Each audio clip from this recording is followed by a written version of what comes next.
గుంటూరు చెందిన ప్రముఖ neuro surgeon doctor Hemant ఉప్పుటూరికి అర్ధైన గౌరవం లభించింది. Royal college of surgeons England నుండి 2వ ఫెలోషిప్లు అందుకున్నారు. న్యూరో ఆంకాలజీ స్పెయిన్ ట్యూమర్పై రీసెర్చ్ చేసిన సందర్భంగా ఈ ఫెలోషిప్కు ఎంపికయ్యారు.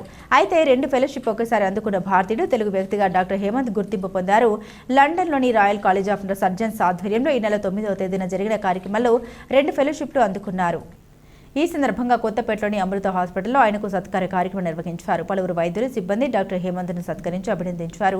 ఫెలోషిప్ స్ఫూర్తితో ప్రజలకు మెరుగైన వైద్య సేవలు అందిస్తామని తెలిపారు. ఎలాంటి ఎమర్జెన్సీ సర్జరీ అయినప్పటికీ గుంటూరులో అత్యాధునిక వైద్య సేవలు అందుబాటులో ఉన్నాయని తెలిపారు. FRCS అనే ఒక డిగ్రీ ఉంటుందండి. అది మన ఏ ఫీల్డ్లో అయినా హైయెస్ట్ అచీవ్మెంట్ కింద కన్సిడర్ చేస్తారు. సో న్యూరో సర్జరీలో FRCS సంపాదించి, అలాగే royal college of London, royal college of surgeons England London నుంచి ఫెలోషిప్ అందుకున్న 2 ఒకేసారి అందుకున్నాను నేను. జూలై 9వ తారీఖు జరిగిన కాన్వకేషన్లో.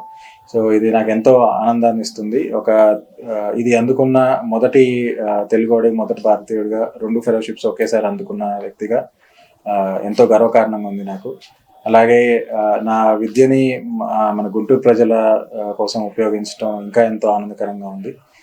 రాయల్ కాలేజ్ ప్రెసిడెంట్ గారు మాట్లాడుతూ కూడా అదే చెప్పారు. ఈ ఫెలోషిప్ అందుకుని కూడా మళ్ళా ఇండియా వెళ్ళి మన ప్రజలకి సేవ చేయడం అనేది చాలా అభినందించదగిన విషయం అనేది. సో ఈ సందర్భంగా నాకు విధి చెప్పిన నా గురువులకి, నన్ను ఇంతవాడిని చేసిన మా పేరెంట్స్కి, నన్ను ఎంతో సపోర్ట్ చేసిన మా అన్నయ్యకి, మా ఇంట్లో మా వైఫ్కి, మా ఇంట్లో వాళ్ళందరికీ కూడా నేను ఎంతో రుణపడి ఉంటాను. అలాగే నేను పుట్టింది పెరిగిందంతా గుంటూరులోనే. సో నా విద్య గుంటూరు ప్రజలకి ఎంతో ఉపయోగపడటం నాకు చాలా ఆనందకరంగా ఉంది. సో ఇది చాలా అరుదుగా ఇచ్చే గౌరవం. ఇది మన తెలుగువాడిగా ఇది అందుకోవడం నాకు చాలా గర్వాన్ని ఇచ్చింది. అలాగే భారతీయుల్లో కూడా అతి తక్కువ మందికి వచ్చిన గౌరవం ఇది.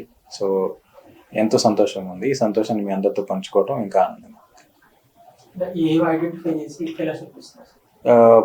అది సెవరల్ ఉంటాయి. అకాడమిక్ అచీవ్మెంట్స్ ఉంటాయి. అంటే మరి రీసెర్చ్ చేయడం కానీ, నేను యూకేలో 4 years ఉన్నాను. అక్కడ రీసెర్చ్లో పార్టిసిపేట్ చేయడం కానీ, అలాగే ఎగ్జామ్ కూడా ఉంటుంది. అంటే జస్ట్ మనకి రీసెర్చ్ ఉన్నంత మాత్రాన ఇవ్వరు. సో మన CV చాలా ఎక్సలెంట్గా ఉండాలి. అట్ ది సేమ్ టైం మీరు ఎగ్జామ్లో కూడా 2 steps ఉంటాయి. థియరీ ఉంటుంది, ప్రాక్టికల్ ఉంటుంది. 2 పాస్ అయి ఉండాలి.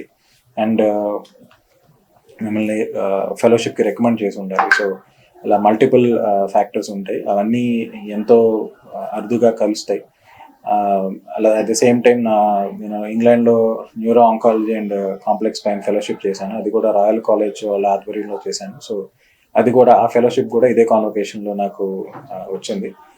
కాన్వకేషన్లో న్యూరో సర్జరీలో ఫెలోషిప్ అందుకున్న ఏకైక వ్యక్తి నేనే. So it was very very proud moment for me.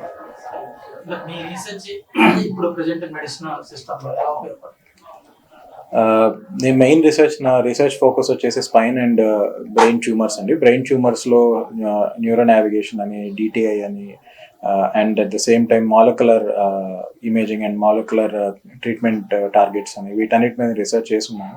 Future GB trial, boom audit, ఇలా సెవరల్ పబ్లికేషన్స్ కూడా వచ్చినాయి ఆల్రెడీ. సో ఇంకా కొన్ని యూకేలో ఇంకా కొన్ని అండర్ ట్రయల్లో ఉన్నాయి. సో ఇంకా బయటికి రావాల్సినవి ఉన్నాయి. సో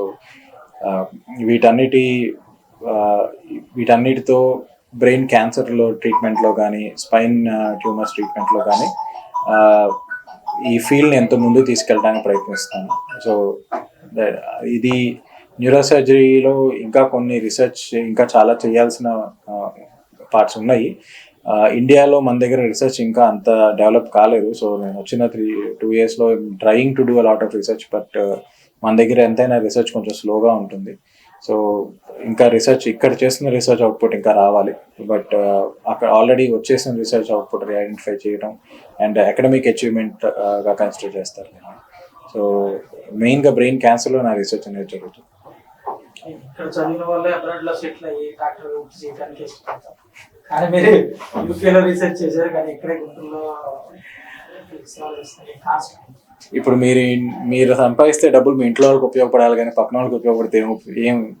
అలాగే మా విద్య కూడా మన వాళ్ళకి, మన ప్రజలకు ఉపయోగపడితే అది విద్యకి సార్థకత వస్తుంది అనేది నా నమ్మకం. అందుకనే బెటర్ ఆపర్చునిటీ ఉన్నప్పటికీ మన వాళ్ళకి చెయ్యాలి అన్న ఫీలింగ్తో నేను ఐ కేమ్ బ్యాక్.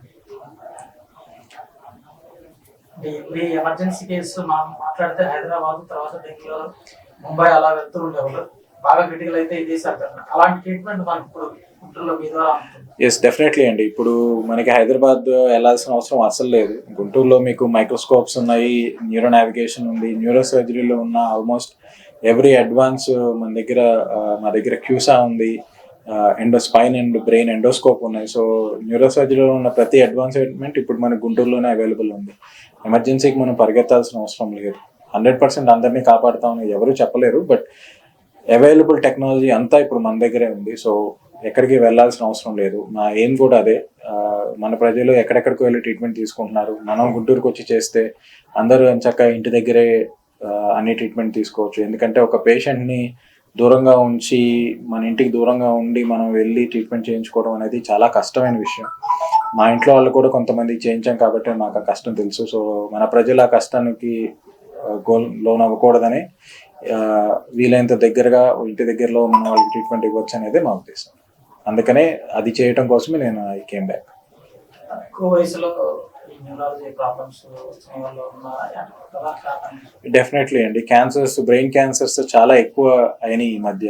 కారణం మనకి తెలియదు. ఒక సెల్ ఫోన్ యూజ్ అవ్వచ్చు, లేకపోతే మనం తింటున్న ఫుడ్లో చేంజెస్ కావచ్చు, ఎన్విరాన్మెంట్లో చేంజెస్ కావచ్చు. కారణం ఏంటనేది ఇంకా అన్వేషిస్తున్నాం. కానీ ఎస్, అంత ముందు కన్నా brain tumours, other cancers and spine problems కూడా యంగ్ పీపుల్లో చాలా ఎక్కువైనాయి ఇప్పుడు. సో వాటి గురించి అవేర్నెస్ క్రియేట్ చేస్తున్నాం ఆల్రెడీ, బట్ ఇంకా చాలా చేయాల్సి ఉంది ఈ ఫీల్డ్. ఓకే.